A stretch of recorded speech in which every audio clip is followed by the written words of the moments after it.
Hello viewers, notebook IAS में आपका स्वागत है। आज हम चर्चा करेंगे वायुमंडलीय दाब के बारे में। सबसे पहले जानते हैं कि वायु दाब क्या होता है। मध्य समुद्र तल से वायुमंडल की अंतिम सीमा तक एक इकाई क्षेत्रफल के वायु स्तंभ के भार को वायुमंडलीय दाब कहते हैं। सामान्य दशाओं में समुद्र तल पर वायु दाब पारे के 76 सेंटीमीटर या 760 मिलीमीटर ऊंचे स्तंभ द्वारा पड़ने वाला दाब होता है। वायु दाब बैरोमीटर से मापा जाता है। वायुमंडलीय दाब का मौसम के पूर्वानुमान के लिए एक महत्वपूर्ण सूचक माना जाता है।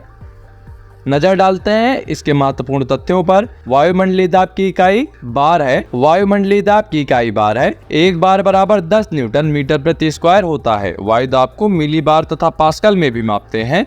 व्यापक रूप से प्रयोग की जाने वाली दाब की इकाई को किलो पास्कल या केपीए कहते हैं। समुद्र तल पर औसत वायुमंडलीय दाब 1013.2 मिली बार या 1013.2 किलो पास्कल होता है। वायुमंडल के निचले भाग में वायु दाब ऊंचाई के साथ तीव्रता से घटता है। यह ह्रास दर प्रत्येक 10 मीटर की ऊंचाई पर 1 मिलीमीटर बार होता है। 10 किलोमीटर की ऊंचाई पर 265 मिली बार वायु दाब एवं -49.7 सेंटीग्रेड मानक तापमान होता है।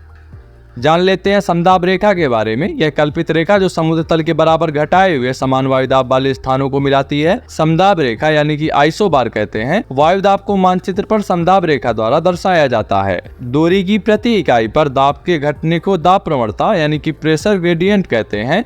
जब समदाब रेखा एक दूसरे के पास होती है तो दाब प्रवणता अधिक होती है, परंतु जब समदाब रेखा एक दूसरे से दूर होती है तो दाब प्रवणता कम हो जाती है। आपको बता दें कि दूरी के संदर्भ में दाब परिवर्तन की दर दाब प्रवणता है।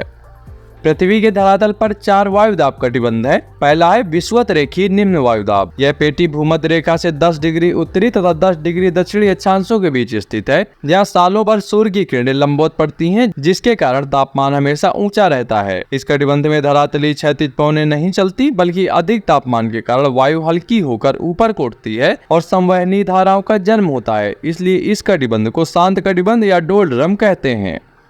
दूसरा है उपोष्ण उच्च वायु दाब।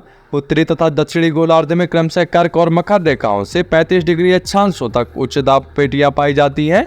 यहाँ उच्च दाब होने के 2 कारण हैं। पहला, विषुवत रेखीय कटिबंध से गर्म होकर उठने वाली वायु ठंडी और भारी होकर कर्क तथा मकर रेखाओं से 35 डिग्री अक्षांशों के बीच नीचे उतरती है और उच्च वायु दाब उत्पन्न करती है। और दूसरा है पृथ्वी के दैनिक गति के कारण उपध्रुवीय क्षेत्रों से वायु विशाल राशियां कर्क तथा मकर रेखाओं से 35 डिग्री अक्षांशों के बीच एकत्रित हो जाती है, जिससे वहां पर उच्च वायु दाब उत्पन्न हो जाती है।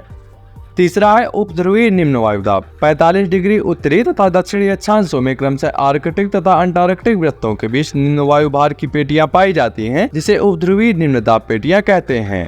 चौथा है ध्रुवीय उच्च वायु दाब। 80 डिग्री उत्तरी तथा दक्षिणी अक्षांश से उत्तरी तथा दक्षिणी ध्रुव तक उच्च दाब पेटियां पाई जाती हैं। ऐसे ही महत्वपूर्ण वीडियोज के लिए सब्सक्राइब करें हमारे YouTube चैनल नोटबुक आईएएस को।